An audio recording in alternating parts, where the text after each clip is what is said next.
Bonjour à tous, alors on se retrouve aujourd'hui pour une nouvelle vidéo. Aujourd'hui on est le dimanche 12 mars, donc je continue avec mes ponçages d'éléments on va dire de carrosserie de la Centro Chrono.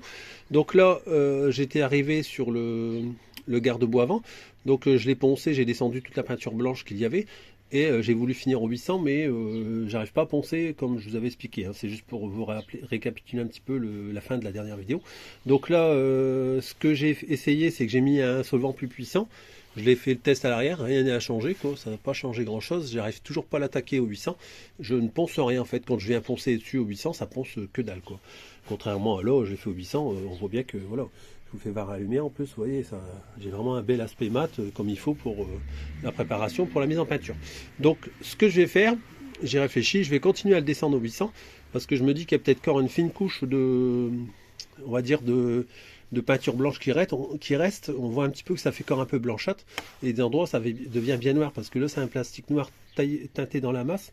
C'est pas, pour moi celui-là c'est un adaptable ou je sais pas quoi, mais en tout cas c'est pas une origine Peugeot je pense, parce que les origines Peugeot, enfin du moins tous ceux que j'ai eu dans les mains, j'en ai eu au moins 5 dans mes mains depuis que je fais des mobs, et tous des origines Peugeot, et à chaque fois là, il y avait de la peinture en dessous. Celui-là c'est pas le cas, celui-là il est noir, mais vraiment noir d'origine teinté dans la masse, vous voyez ça brille, on voit que ça brille en dessous, et c'est vraiment il est teinté dans la masse celui-là, c'est pas donc je me demande bien si c'est pas un adaptable celui-là, donc et peut-être qu'il y a un genre de film ou je sais pas quoi, c'est ce que je pensais avec Nico qu'on échangeait sur sur la dernière vidéo juste avant, et je pensais aussi à un film moi aussi, je sais pas, ça me paraît bizarre. Donc du coup je dis tant pis, comme avec le 180 j'arrive à accrocher dessus, je vais faire un truc que je vais taper avec un peu plus avec le 180, et après je vais retenter avec le 800, et si jamais ça marche pas, bah tant pis, hein. Il sera juste poncé au 180, ce qui est pas trop gênant, puisque de toute façon je vais mettre l'après-garnissant sur la chrono, sur la totalité des éléments. Donc l'après-garnissant va rattraper les petits défauts qui sont un petit peu plus gros. Et après l'après, je mettrai, encore une fois, je viendrai reponcer, et là je pourrais poncer assez fin, j'aurai pas de souci avec l'après. Voilà, donc j'ai réussi à le récupérer quand même. Donc j'ai réussi à refaire une passe à 180 et également à 800. Donc je vais vous expliquer comment j'ai fait pour réussir. Parce que ben, vraiment c'était comme gras, je sais pas, enfin j'ai du mal à dire comment que c'était, parce que quand je mettais des diluants, ça changeait rien du tout en fait à ce que je faisais. Donc ça faisait comme un truc qui voulait pas se décoller, hein. Je sais pas ce qu'il y a eu sur ce garde-boue avant la peinture, hein. Je pense pas que c'est la peinture qui a fait ça, c'est avant la peinture. Alors je sais pas du tout, comme j'ai pas on va dire tous les détails de ce qui s'est passé sur ce garde-boue. Tout ça pour vous dire que bah, c'est simple ce que j'ai fait. J'ai mis du pec citron dans mon eau pour poncer, et j'ai poncé avec de l'eau savonneuse. J'ai mis une bonne couche de pec citron sur le garde-boue, et je suis venu poncer comme ça. J'ai dit tiens, ça va, comme ça fait un peu comme gras, je dis le pec citron il va le diluer, et ça a marché super bien. Donc si jamais un jour vous avez le problème, enfin si c'est gras, bah, vous le dégraissez, hein, bien sûr, mais moi c'est pas le cas, ça faisait comme gras, je dis bien, mais c'était pas du gras, je sais pas ce que c'est. Et donc en fait là je vous fais voir ici les gouttes d'eau. Bon, on voit bien que les gouttes d'eau elles coulent comme quand c'est une surface bien poncée, hein, contrairement à avant où ça faisait comme une surface qui était bien grasse, on va dire. Donc là les gouttes d'eau ça perle pas, quoi, en fait. Donc voilà. Donc là maintenant, lui je vais le laisser comme ça pour l'instant. Donc à savoir que lui il aura le droit à des petits masticages. Ça je vais voir, je vais passer un coup de Dremel, j'irai plus vite à le faire à la Dremel pour creuser un peu, vu qu'il doit avoir un petit jetard à cet endroit là. C'est pas perçant, j'ai regardé de l'autre côté, mais pour éviter de poncer pendant des heures, tous les endroits qui sont un petit peu profonds, moi je vais les faire à la Dremel. Donc là pareil, je vais faire un petit coup là ici pour bien retirer le reste, hein, puisque au niveau des trous, par la suite, donc là en gros j'ai 1, 2, 3, j'ai 3 trous à reboucher ici, plus les 2 trous là, il y avait dû avoir certainement une petite statue devant, je suppose. Et donc là je vais reboucher également, et ensuite je devrais refaire 2 trous pour le ponté de garde-boue de chrono. Voilà, donc là j'ai du rebouchage à faire, c'est pour ça que pour l'instant j'y touche plus, et je ferai toutes ces étapes là par la suite. Pour l'instant je continue de faire mes ponçages. Donc là je vais rattaquer le deuxième côté, et après bah, je vais attaquer le reste. Voilà. Donc voilà, donc là je viens de faire la deuxième coque de boîte à outils. Donc là j'ai une fissure qui s'est découverte en ponçant, donc comme quoi il est utile de toujours poncer. Donc là ici j'ai une belle fissure, et en fait quand je regarde en dessous elle est raccord juste au niveau de l'empreinte qu'il y a pour le logement de la vis, en fait. Donc là pareil, j'ai également ici aussi Donc là, on règle pour cette pièce 1h45 de travail à tout préparer, parce que pareil, j'ai tout éclairci ici au maximum pour pouvoir faire ma réparation par la suite. Donc j'ai deux fissures ici et une ici. Là pareil, pourquoi il y a une fissure? En fait, les gens ils emboîtent trop à force le cache et ils viennent le serrer à force, et du coup avec les vibrations à force ça vient péter. Donc là, ce qu'il faut pas faire du tout forcément. Donc là je vais être obligé, parce que avec les années que ça a été mis en force comme ça, si on regarde, le cache n'est pas tout à fait droit ici, là, sur cette face ici. Donc je vais devoir mettre une cale en bois lorsque je vais faire ma réparation pour faire revenir pendant la prise de la réparation. Enfin, vous verrez, hein, je vous expliquerai au fur et à mesure. Mais pour dire que la pièce revienne bien. Si on regarde, en fait, là, ici, sur cette partie-là, c'est plus droit par le fait que ça a forcé pendant des années. Donc là, après, le plastique a pris une certaine forme. Et je vais le faire revenir dans l'autre sens pendant que je ferai la réparation. Voilà. Donc là, c'est pour ça aussi que j'ai mis pas mal de temps, puisque j'ai tout préparé. Également, la face arrière, hein, j'ai commencé à tout poncer. Voilà. Bon, maintenant, je vais m'attaquer au gros bébé. Alors lui... il y a du boulot parce qu'il y a des réparations à faire également. Il y a je sais pas combien de trous qui sont pas d'origine du garde-boue, donc il y a pas mal de préparations à faire. Donc là je vais m'occuper de lui. Et puis bah là j'en ai pour une paire d'heures. Bon voilà, donc là je viens de faire la première passe 180 sur le garde-boue. Donc là rien que pour l'opération que je viens d'effectuer, j'en ai pour 2h15 de boulot. Donc j'ai tout bien poncé les endroits où je vais devoir faire du rebouchage.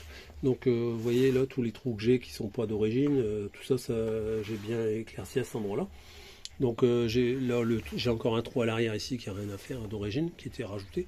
J'en ai encore un ici aussi. Ah ouais, d'ailleurs il faudra que je reponce aussi ici. Enfin c'est pas gênant. Hein. De toute façon, quand je vais commencer à faire toute la réparation, je vais revérifier bien sûr avant. Voilà. Donc là j'ai insisté bien dans les trous. Hein. Là ici c'est l'endroit où il faut vraiment le plus insister. Tous ces trucs arrondis comme ça là qui sont dès qu'il y a des angles, il faut vraiment bien insister dans les angles. C'est là où c'est le plus difficile, mais c'est là où c'est la peinture qui va moins bien le tenir si on le fait pas bien. Voilà. Donc là pareil. Donc là je vais devoir ressortir la Dremel pour tous les petits impacts qu'il y a là. Donc ils n'étaient pas visibles avec la peinture, hein, parce que il y avait tellement une grosse couche que ça se voyait pas. Donc là je vais devoir redéloger toute la peinture qui a été de toute la couche de peinture qui a été repeinte dans les petits trous avec la Dremel. Comme ça je vais être directement sur le plastique. Donc il y a encore pas mal de boulot sur le garde-boue, hein. Voilà un petit peu ce que ça donne.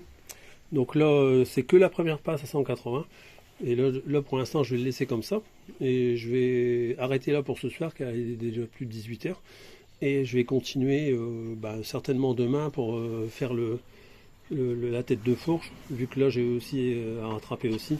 Donc toutes les pièces que j'ai rattrapées, je les fais en premier, comme ça je vais faire entre guillemets un package réparation, si on peut appeler ça comme ça. Comme ça je vais tout faire ce que j'ai à réparer en même temps. J'ai encore un petit peu de babiole à faire sur la 103 CDC également en réparation, donc je vais certainement être en mode soit masticage ou rebouchage dans la même journée, pour dire de faire toutes ces opérations communes en même temps, ce qui me fait gagner pas mal de temps. Voilà, donc là moi j'arrête pour aujourd'hui et je continue demain. Alors aujourd'hui on est le lundi 13 mars, donc là ce que j'ai fait ce matin, j'ai préparé on va dire toutes les pièces où je vais devoir reboucher les trous. Comme là j'ai bien passé un coup de Dremel sur tous les petits résidus de peinture restants. Pareil pour le garde-boue arrière ici, où j'avais des gros enfoncements et il y avait de la peinture d'incrustée dedans. Donc un coup de Dremel et hop c'est parti, il n'y a plus rien. Donc j'ai fait ça tout partout. Donc là pareil ici, là j'avais tout plein de petits impacts on va dire. Donc là je les ai creusés à la Dremel pour déloger toute la peinture résiduelle. Voilà.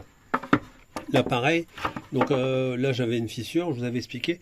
Donc là je l'ai creusé des deux sens pour pouvoir faire la réparation juste après. Donc là j'ai fait ça sur toutes les pièces nécessitant réparation. Là ici également. Donc là aussi j'ai un petit bout cassé ici, je vais essayer de le récupérer quand même. Je vais voir, hein, je vais pas trop me casser la tête si je vois que c'est un peu trop compliqué. Parce que c'est un endroit caché, donc c'est pas trop gênant. Donc là pareil, j'ai ce coin là aussi. Et après j'ai tous les trous là ici à reboucher. Donc là j'ai passé un petit coup de Dremel aussi dans les trous pour bien que ce soit propre. Donc voilà un petit peu ce que ça donne. Donc là maintenant je vais passer au rebouchage des trous. Alors du coup maintenant pour les réparations, je ne vais pas trop m'étendre sur le sujet puisque j'ai déjà fait une vidéo dédiée à ce sujet sur la réparation des plastiques. Donc là bah, je refais la même chose, hein. J'ai gardé mon pot que j'avais déjà utilisé précédemment pour d'autres réparations. Donc là moi je mets des bouts de plastique d'un ancien garde-boue et je les dilue à l'acétone, comme ça fait une pâte, hein, pour récapituler un peu. Et ensuite je vais venir poser sur les éléments que j'ai à réparer. Voilà. Donc je vais aussi découper des bouts de plastique pour mettre dans les trous, comme ça va boucher et après ça viendra faire mastic le plastique fondu. Voilà. Bon, là je viens de, je viens de reboucher avec des morceaux de plastique tous les trous où je dois reboucher. Donc là il y avait un gros trou, bah, j'ai découpé un bout de plastique qui va juste bien dedans, pour dire de le renforcer un peu par derrière, mais sans qu'il y ait une trop grosse épaisseur sur l'arrière du garde-boue. Donc là ici pareil, j'avais bien gratté, hein, ça j'avais fait voir. Donc là après derrière pareil, tous les trous où il n'y a pas de trou à l'origine, j'ai comblé avec un bout de plastique à chaque fois que j'ai coincé dedans. Et j'y ai mis un bout de scotch derrière pour pas qu'il se barre lorsque je vais poser le mélange de plastique mélangé à l'acétone. Voilà. Donc là j'ai fait tout le tour, tous les trous. Donc là je vais faire le garde-boue. Je vais faire une pièce à la fois, de toute façon le mélange c'est bon à un bon moment, il est fermé dans le pot. Donc je fais le garde-boue, je fais voir un petit peu ce que ça donne. Bon voilà, donc là je viens d'appliquer le mélange en surépaisseur, hein, bien entendu, comme ça quand je vais venir poncer, j'aurai presque plus rien à récupérer. Donc là j'avais encore ça aussi, j'avais oublié de les poncer, donc j'ai passé un coup de Dremel vite fait. Donc là j'ai chargé, et des deux côtés c'est à chaque fois c'est abîmé là cet endroit là. Donc là voilà pour l'autre côté aussi. Après tous les rebouchages, hein, à chaque endroit, hein. Donc là j'ai mis un peu de la marmelade on va dire. Donc voilà. Après ici aussi. Et pour la partie arrière. Voilà. Donc là tous les trous qui n'étaient pas d'origine ont été ainsi rebouchés. Voilà. Donc là je continue sur les autres pièces. Donc celui-là je vais aller le mettre de côté parce que il m'emblaye plutôt qu'autre chose, et après j'attaque les autres pieds. Bon voilà, donc là j'ai fait le cache boîte outils côté gauche, donc là j'ai rechargé aussi sur la partie supérieure, donc comme j'ai encore pas mal de mélange, au lieu de faire du mastic, bah, je le fais avec ça pour la première passe. Après bien sûr je vais finir au mastic de finition, hein, bien entendu. Donc là pareil, j'ai fait un petit montage je vais essayer de pas le déglinguer. Donc là j'ai fait un petit montage pour le mettre en... Ça va être compliqué de vous faire voir, je vais y arriver. Hop. Donc voilà, donc là j'ai fait un petit montage. Donc en dessous du bout de bois là, côté intérieur, j'ai mis on va dire une petite barre de plastique et que je suis venu coller avec, là, on le voit un petit peu ici là, avec le mélange. Donc j'ai mis le mélange, j'ai mis le petit bout de plastique et après je suis venu mettre les petits bouts de bois et je suis venu tout compresser. Et je l'ai mis en effort, on va dire, pour que ce soit un petit peu plus, un angle un peu plus fermé. Comme ça, lorsque ce sera bien soudé, ça aura bien repris la forme d'origine, quoi. Donc là je l'ai mis exprès en effort dans le sens inverse pour dire que comme ça quand ça va relâcher il va revenir en position droite et j'aurai le même angle qu'à l'origine. Voilà, donc là comme ça je laisse bien sécher comme ça, et lui pareil je vais le retirer d'établi et je vais aller mettre à sécher ailleurs. Voilà, donc là je fais le deuxième. Donc là je vous fais voir vite fait le deuxième cache de boîte à outils. Donc celui-là c'est le côté qui est le plus abîmé, hein. Il y a on va dire il y a une fissure là et une là ici. Donc là ce que je vais faire pour remédier à ce problème, donc déjà vous avez pu voir que j'ai creusé la fissure des deux côtés, et j'ai également fait des petites encoches supplémentaires on va dire dans le plastique, et pareil dans le bout que je vais venir coller dessus. Comme ça il y a de la colle, vu que là il y a plus de maintien, il faut plus de maintien. J'ai fait ça pour que ça s'imprègne bien dedans et comme ça j'aurai une meilleure tenue de l'ensemble de la réparation. Donc là comme ça je vais mettre de la colle, enfin le genre de mastic là, ici là. Je vais en mettre sur la surface là, je vais venir coller la plaque ici comme ça. Donc comme ceci. Et après je vais remettre à serrer les bouts de bois pour le donner en effort dans l'autre sens comme j'ai fait avec l'autre. Parce que là vous voyez c'est vraiment... le truc il part trop comme ça, il faut que ça resserre, quoi, que ça vienne resserrer. J'essaie de faire voir mais il faut que ça... Non, une main j'arriverai pas. Mais en fait il faut qu'il revienne, on le voit. Il est déformé complètement puisqu'il a fissuré et du coup comme il il a été mis en force. De ce fait là, bah, ça a déformé le plastique, et comme le plastique était affaibli avec la fissure, ça n'a pas arrangé les choses. Donc voilà, donc là je vais récupérer avec ça et je vais renforcer, comme ça bougera plus jamais. Bon voilà, donc là je viens de finir enfin on va dire le masticage avec le plastique là. Donc du coup j'ai mis sur la face là, donc j'avais bien fait une rainure exprès, et à chaque bout j'ai fait presque un perçage au rond, on va dire, pour pas que la fissure puisse se propager de nouveau, donc à chaque extrémité. Après pareil, là il y avait des petits trucs à reboucher, donc là j'ai remis encore une fois des cales pour bien faire le montage quoi. Je fais attention de ne pas barbouiller partout. Donc là, une main, c'est pas évident. Voilà. Donc là, voilà un petit peu. Et puis là, j'ai bien chargé dans le coin, enfin, on va dire en colle, quoi, pour que, comme ça, la petite fissure, elle est bien rebouchée. J'ai mis de nouveau un petit peu en effort. Comme ça, je vais récupérer l'angle et je serai bien droit. Donc là, j'aurai encore, après que ce sera sec, à faire la partie extérieure. Reboucher les deux fissures côté extérieur. Et là, pareil pour la partie intérieure, bah là j'ai juste mis un cataplasme. Et pareil, j'ai fait bien la rainure également, avec à chaque bout de la fissure, j'ai fait un coup de Dremel avec la fraise. Voilà, comme ça au moins ça fait arrêter la fissure. Donc voilà, pour celui-là, c'est de nouveau fait de ce côté-là aussi. Donc là maintenant, je vais faire le garde-boue avant pour continuer les réparations. Bon voilà, donc là j'ai mis des petites pièces en plastique sur le garde-boue avant. Donc à chaque trou, j'ai rebouché avec un bout de plastique. Donc maintenant, je remets de nouveau un petit coup de pâte plastique. Bon voilà, donc là j'ai fini de reboucher tous les trous du garde-boue. Donc j'ai mis encore une fois en surépaisseur, comme ça il n'y aura pas beaucoup de masticage à faire. Là pareil, il y avait une petite barre à laf, je l'ai fait aussi. Et l'autre trou de l'autre côté. Voilà. Donc là, garde-boue, c'est bon. J'ai également fait le cuvelage de phare. Là, il y avait une belle griffe ici, là, comme beaucoup de phares, je sais pas pourquoi. Ça doit être des gamelles à mon avis. Mais voilà. Donc là, c'est rebouché également. Donc là, j'ai fini un petit peu tout ce qui est première étape de rebouchage. Donc là, maintenant, je vais passer à autre chose pendant que ça sèche. Alors aujourd'hui, on est le samedi 25 mars. Donc là, je reprends les travaux sur les caches boîte à outils, le garde-barrière de chrono, enfin tout ce que j'ai déjà commencé à penser, donc pour vous juste précédemment. Donc là, pour moi, il s'est passé 12 jours entre le bout de vidéo juste avant et là maintenant. Donc là, je reprends en 12 jours, forcément, ça a eu le temps de bien sécher. Donc là, je vais tout retirer comment dire, le serre-joint de ce que j'ai mis en pression pour bien rattraper, on va dire, la partie abîmée.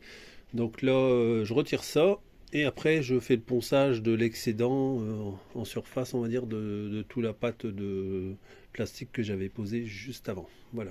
Voilà, j'ai retiré le serre-joint et on voit bien que le bout de plastique que j'avais collé, bah, il est vraiment bien pris. Il n'y a pas de souci là-dessus. Donc là, on voit bien que la pâte, elle vient bien vraiment s'intégrer dedans, quoi. C'est carrément ça. Donc là, je vais encore y remettre un petit peu de pâte de plastique par l'arrière là, pour dire de mettre un petit peu, vous voyez un petit espace, ça fait un petit espace, je vais le boucher puisque de toute façon il n'y a pas besoin que ce soit qu'il y ait un espace, ce sera bien renforcé comme ça. Donc au niveau du plat, je suis de nouveau bien plat sur cette zone ici, voilà. Donc là avec la deuxième passe de plastique, je vais reboucher les petits trous ici, hein. Et puis pour celui-là ce sera bon. Non, j'ai oublié, il y a le cataplasme ici, là, j'ai vérifié, je l'ai malaxé dans tous les sens, la fissure n'y est plus, ça s'est bien réparé, donc ça marche très très bien, hein. Je l'avais déjà fait sur d'autres pièces, et pareil de ce côté-là, j'avais fait les deux faces en une fois là, sur ce trou. Donc là, ici, pareil, j'ai encore des petites babioles à reboucher, donc comme je dois encore refaire, je vais prendre le plastique au lieu de mettre du mastic de finition. Donc comme j'ai une deuxième passe à faire, hein, c'est pour ça qu'en fait je ne mets pas de mastic de finition pour l'instant. J'en aurai tout de même un petit peu à faire à la fin bien sûr, mais tous les endroits où j'ai un petit peu plus de gros brouchage, je mettrai du plastique. Voilà. Donc là, pareil, j'avais ici aussi, j'avais rebouché, donc là il y a encore un petit trou à reboucher. Je vais le faire aussi avec le plastique. Là aussi j'ai poncé aussi. Donc là c'est nickel. Donc voilà, donc là je continue à faire le premier ponçage de toutes mes pièces, comme ça après je referai une passe avec le plastique. Donc voilà, donc là le garde-boue, là je vous fais voir sans lumière pour vous faire voir qu'en fait c'est venu aspirer, donc du coup j'ai encore une aspérité, mais c'est normal, hein. Il y a des fois on n'arrive pas à les avoir en une fois, donc là comme il y a encore une aspérité, je vais refaire une passe de plastique également sur le garde-boue.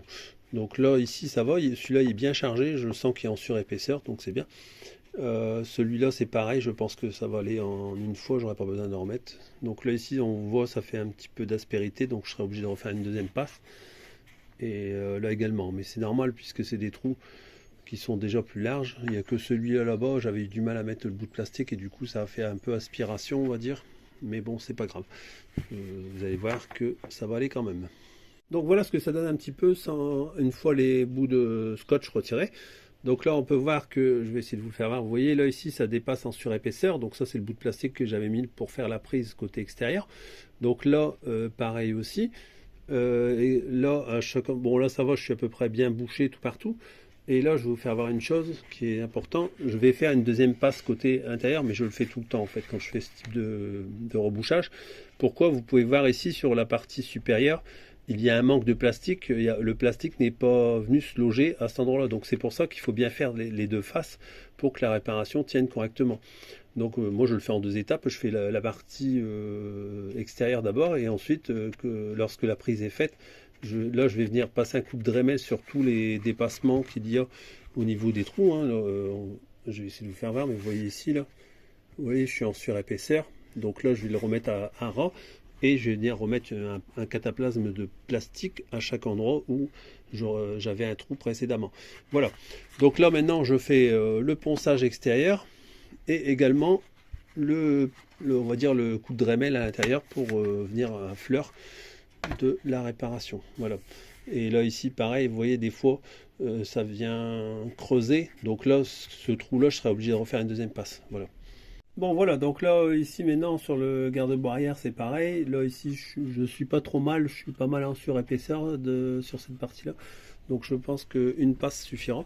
Là pareil aussi également. Sur les côtés j'ai un doute, je verrai bien au ponçage. Donc voilà un petit peu, je vous fais voir vite fait. Donc là pareil, c'est pas trop mal. De l'autre côté aussi, tous les trous supplémentaires qui servent à rien. C'était rebouché. Voilà.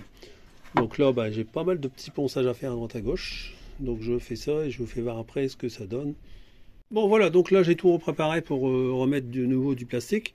Donc là, vous voyez, j'ai bien recreusé à la Dremel pour faire la face intérieure. Donc là, ça fait, on va dire, un creux à chaque endroit où il y a eu un rebouchage. Donc là, j'ai fait un peu plus profond parce que comme il y a un genre de pastille, comme ça, j'ai bien rattaqué dedans. Donc là, pareil aussi, ici, là, au niveau des côtés. Donc là, j'ai creusé aussi également, même dans le plastique noir, pour dire de vraiment faire une pastille, on va dire, de côté intérieur. Voilà. Donc ça, c'est pour le garde-boue avant. Garde-boue arrière, il arrive. Donc j'ai poncé, voilà. Donc là, on voit les deux trous au niveau du feu arrière, qui sont pas d'origine, sont bien rebouchés. Donc là, c'est vraiment il n'y aura même pas un mastiqué de finition. Et des fois avec les reflets dans la vidéo, là pareil, il y aura encore un petit rebouchage à faire. Je vais remettre une lichette de plastique ici, parce que là ça fait quand même un trou quand même. Donc là j'avais oublié, j'avais un petit bout de cassé, je vous l'avais expliqué. Donc je vais reconstruire aussi le petit bout qui est là.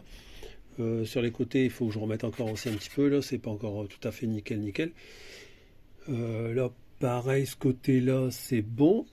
De l'autre côté, hop, de l'autre côté, il faut que je remette une passe, encore une fois. On le voit ici. Donc là, c'est pas encore assez comblé. Là, je pense que non. Là, je vais rien remettre du tout. Un petit coup de mastic de finition ou même l'après garnissant suffira. Là, ici, pareil. Il faudra que je remette une petite lichette aussi. Donc voilà. Donc là, pour le garde-boue arrière et après comment dire, les caches de boîte à outils, là je vais remettre, là c'est brillant parce que j'ai passé un coup d'acétone, et en fait je vais remettre un petit peu là ici, je vais laisser couler du plastique, comme ça même s'il n'est pas cassé, ça renforcera un petit peu. Au moins les deux côtés seront bien renforcés. Voilà. Donc ça, et après j'ai encore voilà, des petits trucs à droite à gauche, hein. Donc là, il va falloir que je repasse vraiment bien tout le tour parce que c'est la dernière fois que je vais poser du plastique dessus. Donc il faut vraiment que je scanne bien toutes les pièces pour rien oublier. Voilà. Donc je mets le plastique et après je laisse tout ça sécher encore une fois. Donc je vous fais voir vite fait pendant la pause. Donc voilà, j'ai bien... Alors l'avantage c'est que j'avais déjà préparé ma pâte à plastique il y a une dizaine de jours. Et en fait là, elle a commencé un peu à ressécher, mais elle a une texture plus homogène et elle est même mieux pour faire ce que je dois faire là à l'arrière, on va dire les petits cataplasmes que j'ai fait. Parce qu'elle est épaisse et du coup elle va sécher beaucoup plus vite. Donc là voilà, j'ai surchargé l'endroit où il y avait... si j'arrive à faire le focus. Donc voilà, je vous fais voir vite fait les petits cataplasmes que j'ai fait à l'arrière pour reboucher. Donc avec la pâte. Donc là pareil, le petit bout qui était, s'il veut bien faire le focus, le petit bout qui était pété là à l'endroit où j'essaie de filmer. Voilà, ici là. Donc là j'ai mis en surépaisseur volontairement, comme ça j'aurais pas besoin de refaire une deuxième passe. Et là ici, tous les petits trous à l'arrière, voilà, j'ai mis une tartine de pâte de plastique, hein, comme j'appelle ça. Et puis voilà, ici aussi également. Donc vous voyez, là avec la deuxième passe, plus là, tout ce qui est côté extérieur, j'ai rechargé encore une fois. Donc ça va très bien poncer, hein, c'est comme ça se ponce comme du mastic. Donc vous voyez tous les petits endroits où j'avais encore besoin de faire un passage, j'ai rebouché. Voilà. Bon voilà, donc là, on est au soir, donc là, le plastique est quasiment déjà sec, hein. Bon, c'est pas encore tout à fait sec, je sens que ça, c'est encore un petit peu, pas collant, mais on sent qu'il faut encore que ça prenne bien. Donc là, je laisse ça comme ça, et je vais arrêter pour aujourd'hui la vidéo de la 103 chrono. Donc je vous souhaite à tous une bonne soirée, et à bientôt pour de nouvelles vidéos.